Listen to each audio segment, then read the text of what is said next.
L'important c'est que ezalaki lisolo ngo wanko ezalaki ndoto elati nzoto. Ça veut dire que tata moko auto sala interview alobi avandi koto depuis 1959. Première fois mon nzela. Ça veut dire que nazo sala la propagande. Mais félicitations à chef de l'État et plus particulièrement félicitations à Gentili Ngobila. Bana président biso aye vela surtout Félix vela osa makamba kitoko. Onga la moni penza pantoa en tout cas eza bien. Mais le roi va cheli biso béton na miti oyo to la sous-princité. Liboso na sepelina na mokonza mboka. Na bakselo matondi ume la place ofandi. Espoir tenzela un jour ekokota makadam. L'autre moni. Ça fait combien de temps nzelo ezalaka? Bananga na botama déjà 34 ans d'âge. Ah bon? Na tikolo mona nzela na makala te. Zando ezaka sur na gestion Ngobila te. Zando ezana 5 syndicats. Muta soka mbongo na ye. Bozo mon état Zando. Au contraire la loi ezo permettre que Zando ezala sous la gestion de l'hôtel de ville. Toyebi oyelekaki na boyinga pena lobanaki 4e na boyi. Et pour votre information, Willery va travailler bandi. Bobenga ngoni poids lourd va travailler bandi. 24 heures ils toujours mon ligne est-ce que bazo kidnapper ba maman na bana. Ils ont déjà va travaux. Ça veut dire que nous allons fêter la bonne année. La fatigue béton parce que le chef de l'État est très sensible.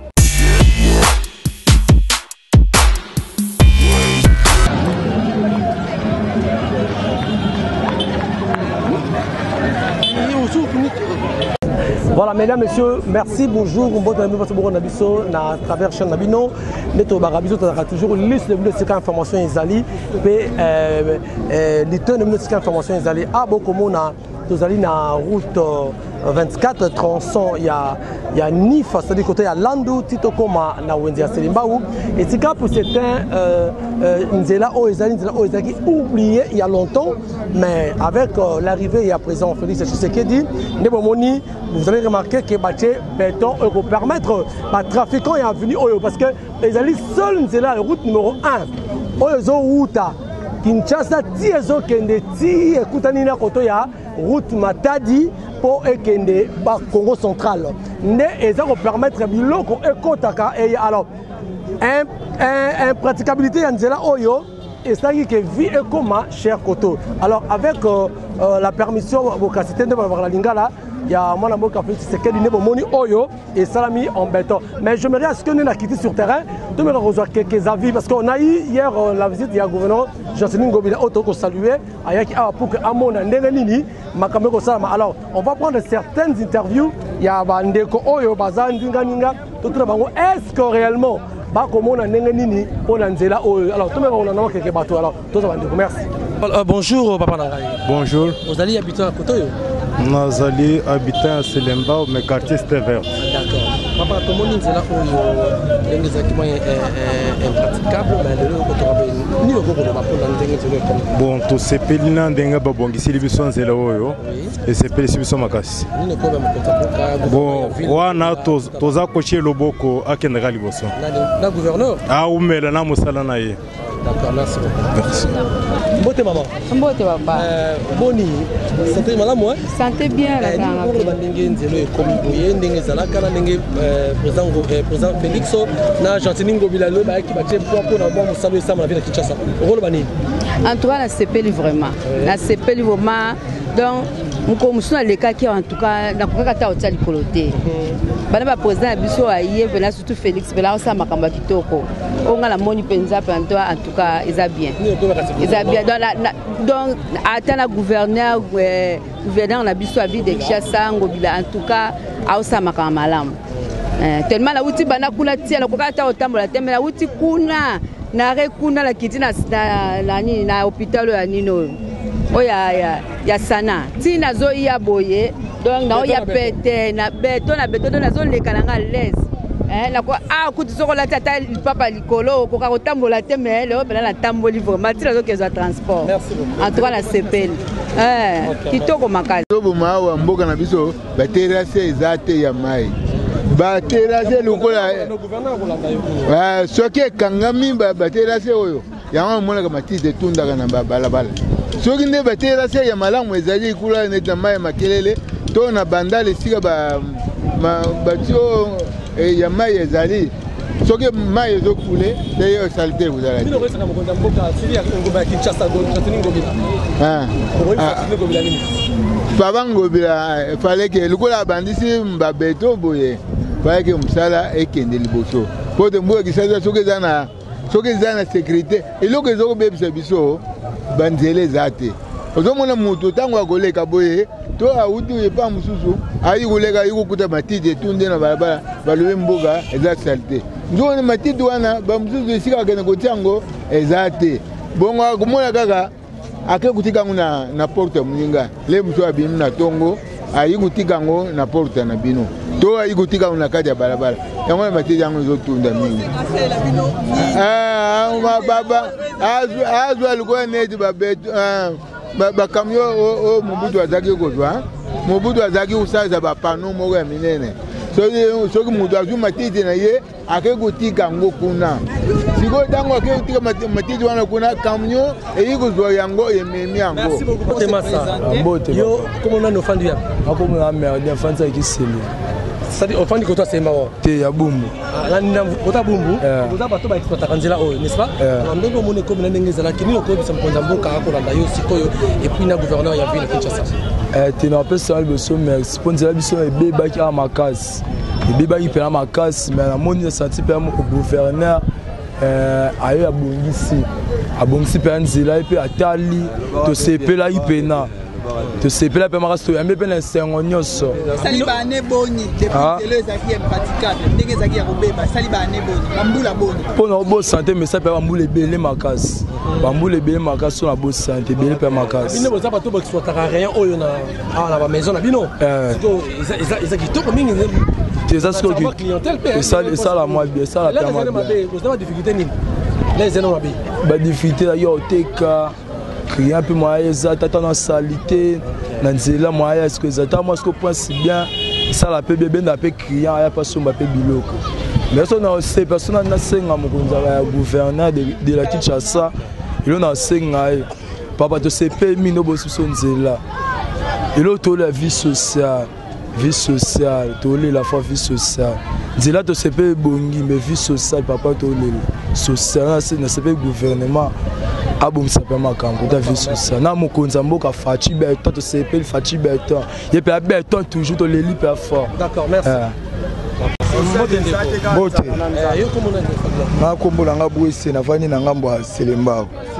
Alors nous comment na ndenge nzelo zala qui est impraticable le loba ko bongisa awa na capacité ya président de la République pe na gouverneur ya ville ya Kinshasa oko ba ndenge elo na ko loba boye na ba bongisi nzela ba cheli biso beton to sepeli po banda nzela o ebukani ba selon déjà 4 fois mais le roi ba cheli biso beton na minti oyo to la sous-principalité mais et l'autre to regretter na ngweza mingi pour na OVD dans l'essence nini ba chinois ba kendaki to zaki na ba chinois awa et c'est nga fa ba tirer ba carnivore bazo tirer ba carnivore te bayoka na ki fallait bango bacha goudron na 10 mètres presque bon ba soukela ki na ba béton pour presque comme na niveau ya kokokana si lelo OVD na goudron te yango ba chinois bazongaki basaleli biso prince to sepeli mais ba norme ba okoksango te tala ba finissage ya bien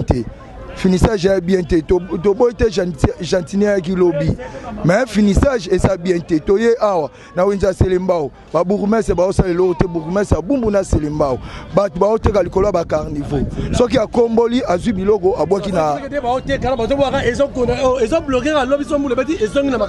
ezongi na ba makadam yango moni base oyo ebukaka nzela oyo po soki ma eza na prince yango nde ebukaka nzela soki ba bourgmestre bazosala bien batinda ba chaque ba oyo baza na ba dépôt bapesa bango ba convocation bake ko se présenter place na ye oyo eza na dépôt na ye bakamio yaka bato batekaka soki bamoni salité ye nde akozala na charge akofuta masumu wana nyonso bazwa bamesure po soki basali prince ebie basali prince soki suivi eza te ekebukaka nango kaka po mai ntango ezovanda bambula ezobeta bakamio ezoniata ekebukaka nango et ko bukana basali presque bango bien ba chez béton to kolela lisusu te mais ba bongisa ba makamuna bango.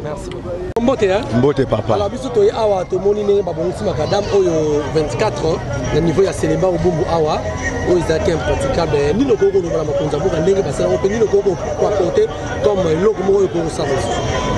Ya liboso na sepelina na mokonza mboka na bakselo matondi umela place ofandi.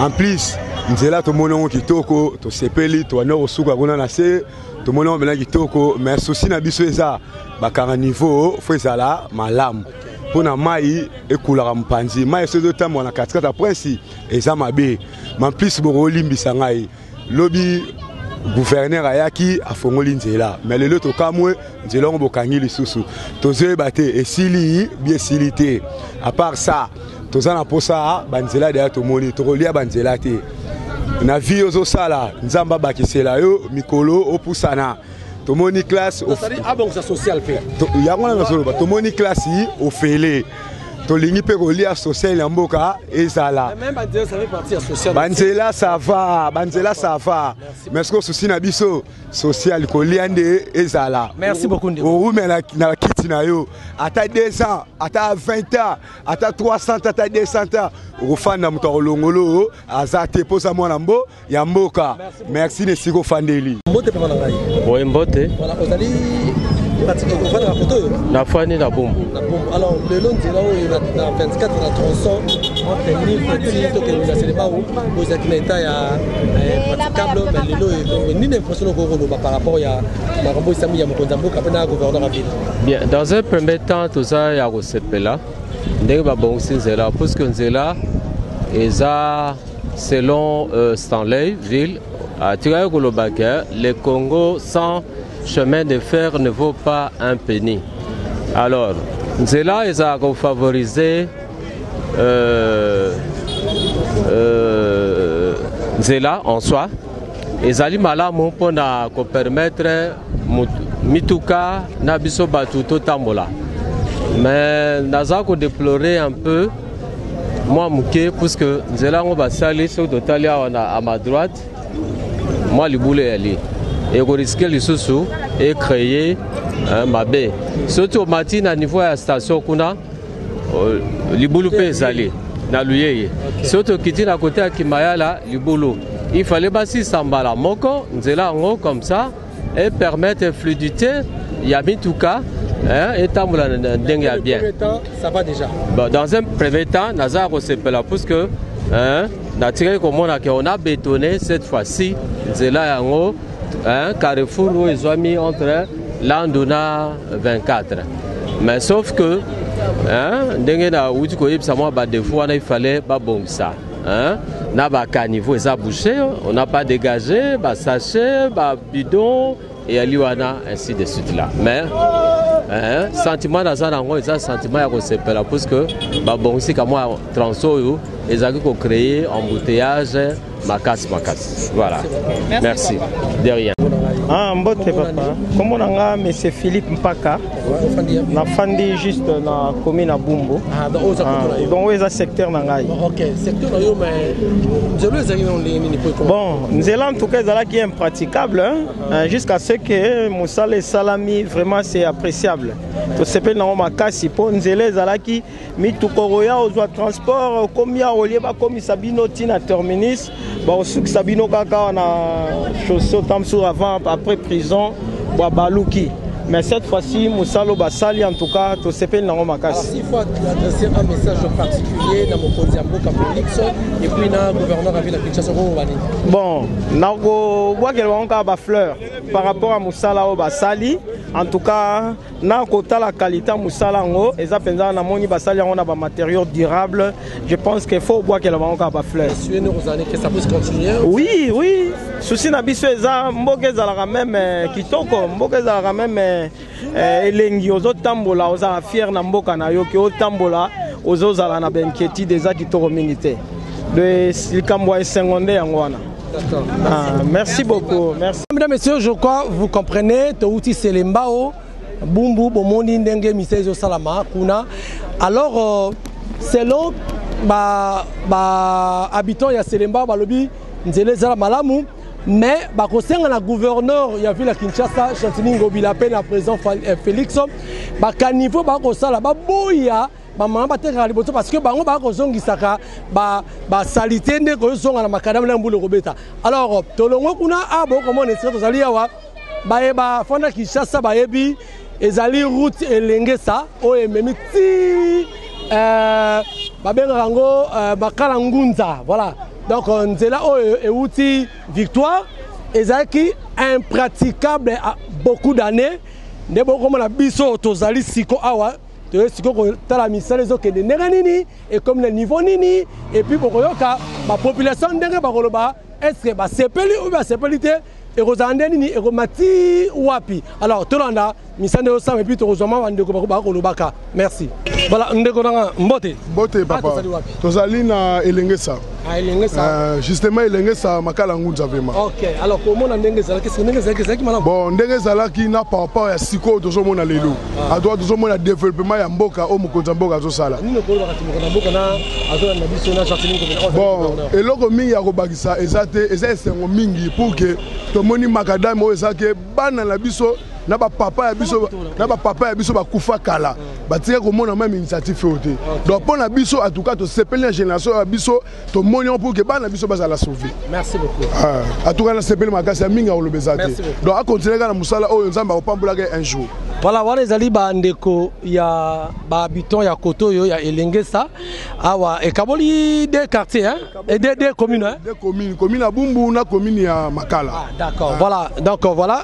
De l'autre côté ezali Bumbu na gauche nangai oza droite na bino boko nangai ezali commune ya Makala. Donc Makala ngunza na partie ya victoire. Donc zelo zo ke Makala ngunza yango yo. Alors tolanda.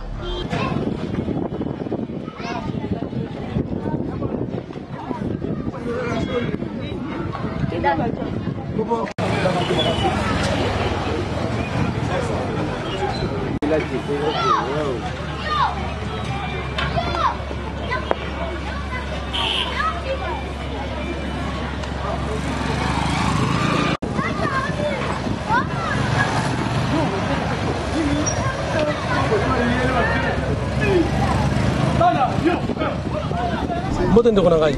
Mbote baba. Toza na Elengesa. Bon, omona ndenge nzelo ndenge ezalaka na ndenge comme le nino koko. Te ndenge ezalaki tozali pe na espoir te. Toza na espoir te nzela oyo un jour ekokota makadam.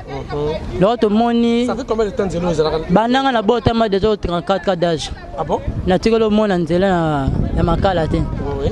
Te bandoko kenda ba moto na ta moto banoleka na banini babenga balongo vert enyoko la vuma biso mais loko moto moni makadami to pesi ma nzambe merci po ya parti na pouvoir na ye asali le nécessaire pesi pe makala pe espoir to komi moi la vallée ya vraiment na mabele na biso Chantini Ngobila wa gouverneur ya Kinshasa na président Fachi comme message mon particulier comme ça. Chantini Ngobila le roi ya gouverneur de la ville to moni effort oyo bango basali na gouvernement ya ta oyo pour ba gouvernement les kay belé to to mon sentiment oté mais pour na gentil to senti na président biso ya parti ndambe ma apesa bango mikolo pe ba nezoya to reconnaître bango na service ba sali ba mériter ba voir na biso.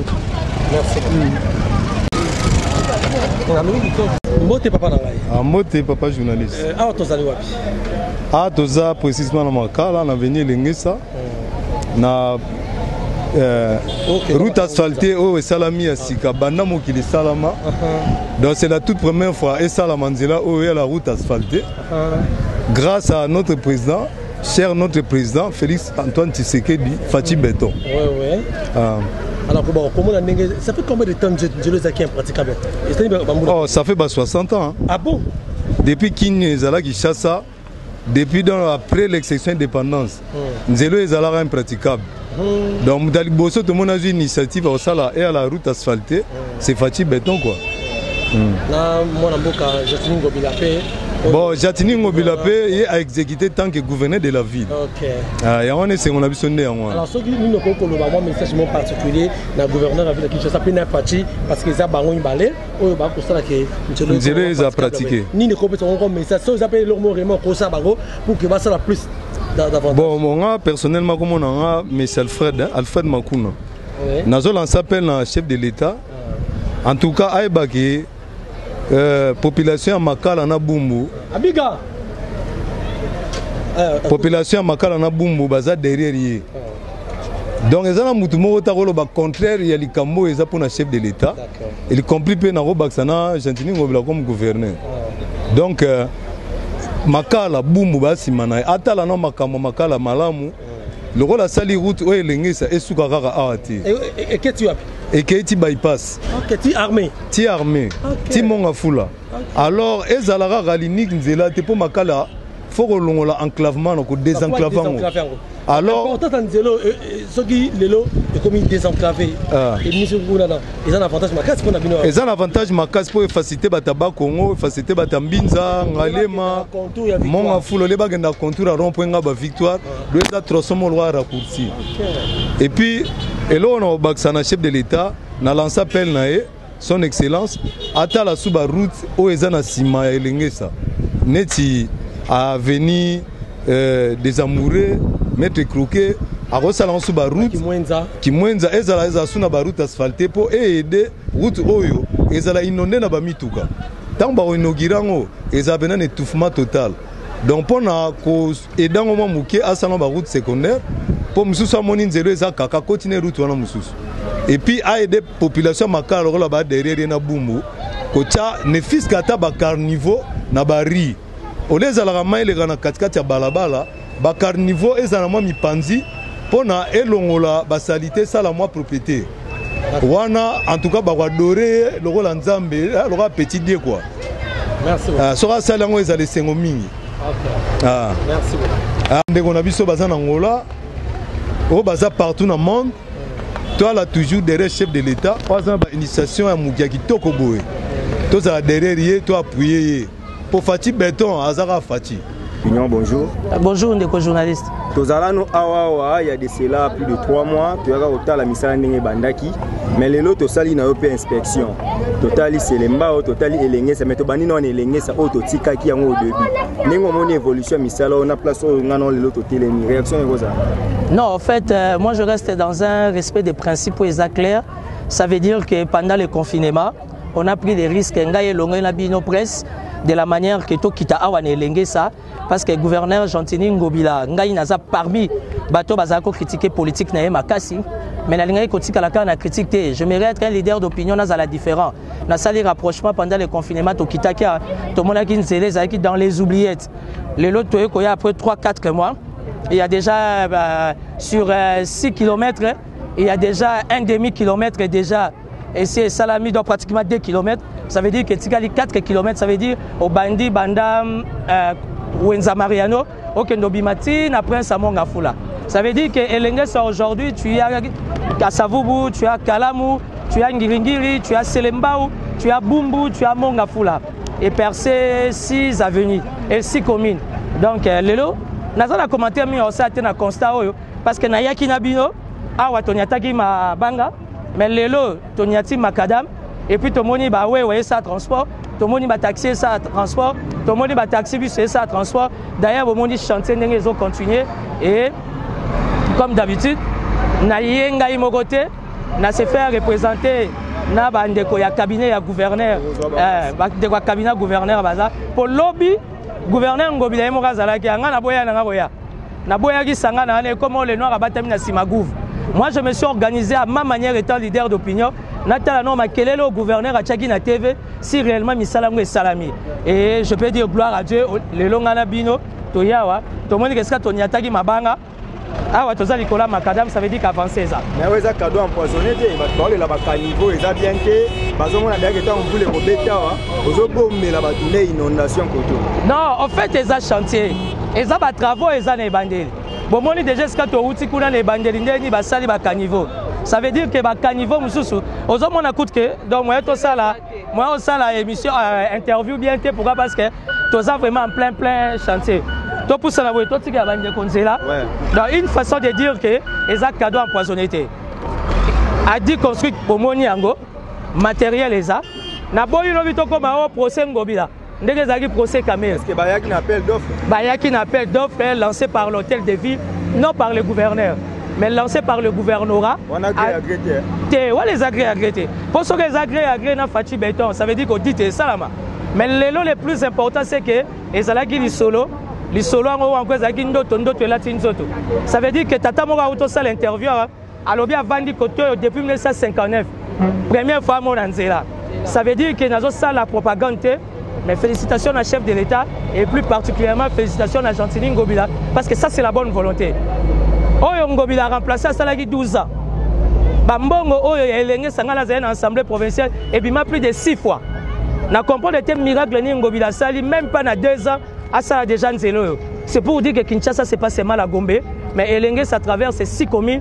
Donc félicitations à gouverneur Ngobila. Et ça campagne et ça propagande mais na yena bino poto constater que réussite ça et puis misala les osala mais ozo sunga été pourtant yozo tikara to kumisa epona nzela mais na kin azo kokate ba fulu alongoli yangote bo kritika ki kimbuta mambo ebele ya koki yangote pe remaniement ya gouvernorat monte que yemoka comprendre que ba ministre ne ba sa eloko te Kinshasa za monene matière ya fulu misala les osala il y a toute une régie ba benga gaskin. Et puis il y a toute une coordination histoire toujours de renforcer dans le cadre de l'assainissement. Mais yozo baga matiti ba longolate. Mais le long na boulevard du 30 juin Kwenti Coin au Kobwa Ngubo Lokoti. Moi je t'invite au ya kozala dispo dans les 48 heures à Benginga donc nous ça l'émission na boulevard na Butu. Et pour votre information Willeri ba travaux et bandi. Bobenga ngoni ni poids lourd ba travaux et bandi 24 heures ezala toujours mo ligne eska bazo kidnapper ba maman na bana. Et on a déjà des travaux. Ça veut dire que nous allons fêter la bonne année avec l'éclairage public, avec l'assainissement, surtout que 2021, nous allons vivre léger à francophonie. Dans le gouverneur Ngobila qui a un sérieux problème à rétrocession, le gouverneur Ngobila, par rapport à la politique, le gouverneur Ngobila, pour moi, c'est une prise de conscience. Malgré les moyens, il accompagne la politique ou encore il accompagne les Quinois. On compare toujours Luala Bana Kinshasa. Luala bazan avantage parce qu'ils ont des redevances minières. Il y a un Richard Mouyej Manguez et Zoratete. Parce que tant que minerai Tekami, redevances wana, ils ont permettre la province et avancer. Ah, on a inséré pour il y a un foot à taxe na impôt. Déjà Kambon ils ont quota bien, il faut qu'on se le dise parce que les contribuables, ils ont foot à terre. Et puis d'aider le gouvernement central à la rétrocession. Donc quand Ngobila ne reçoit pas sa rétrocession, ce qui veut dire que Bourgmestre et le ministère provincial de Kinshasa ne peuvent pas bien fonctionner par manque de moyens. Pour votre information, tout dans les 24 bourgmestres. Bourgmestre Morota Zouaka Mbongo, il y a des messa, il y a des cabines à l'hôtel de ville. L'hôtel de ville va témoigner autour là-bas. Le gouverneur Ngobila, c'est le seul gouverneur. Évidemment qu'on est André Kimbuta. Pour André Kimbuta, nous avons Mbongo et commune. Mais Ngobila, depuis qu'il est là, Nana Zimbongo ya commune, mon côté, il y a une caisse hôtel de ville, c'est faux. On a téléphone à top 10, il y a sondage, moi, il y a un gouverneur à Zate. Tout le monde sondage à gouverneur à les 10 meilleurs gouverneurs au Congo et à Zate. Bon, de toutes les façons, nous sommes en démocratie. Quand on fait les top 10, c'est par rapport à quoi?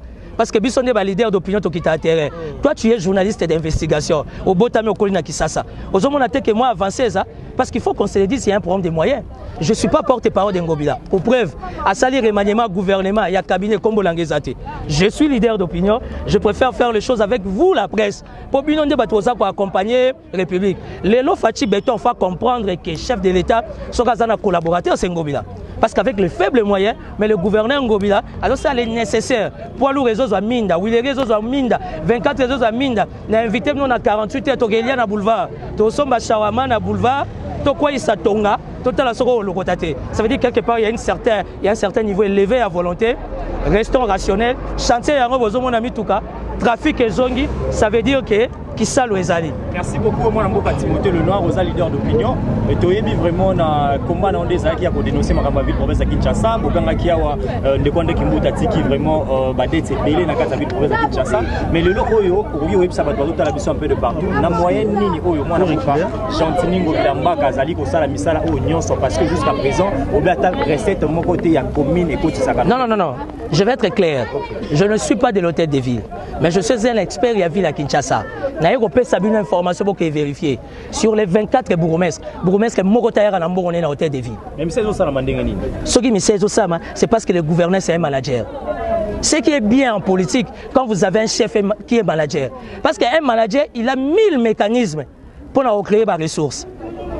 C'est vrai qu'au niveau de la DGK, il y a un problème de faillite parce que les contribuables sont belés au foot. Il y a moko bazo foot. N'oubliez pas que le gouvernement procède de Kinshasa a sapé en partenariat dans des organismes nationaux tout comme internationaux. Et malgré les multiples charges du gouvernement central, moi, Moko attention Zalaka. Mais nous demandons une attention tout à fait particulière parce que la ville de Kinshasa est la capitale. À l'époque de la francophonie, Matata Pogno a payé qui vit à Kinshasa 10 millions de dollars pour l'assainissement. À partir de janvier à 2021, la francophonie. On va recevoir plus de 15 nations. Pourquoi le gouvernement central? Pourquoi nos partenaires, la Banque mondiale, l'FMI, ça moyen de la ville à Kinshasa dans le cadre de partenariat? Donc aujourd'hui, ce que moi j'ai réalisé, et ça, les Cambodgiens, n'a répété. Ngobila sali cabinet il y a 3 jours comme Bolangezati. On a la poste. Tenons la poste était. Nga ko la poste était. On a ezali ko kende wa parce que bandi ko betela petolo mingi ba remanier sali moza se retrouver que mozo continuer toujours ko. Tenaza ko se retrouver parce que je vais être rationnel. Tu comprendre que Kinshasa a un intérêt général. Quand il y a le concept Kinbopeto, ça veut dire que ça affaire yangana yo.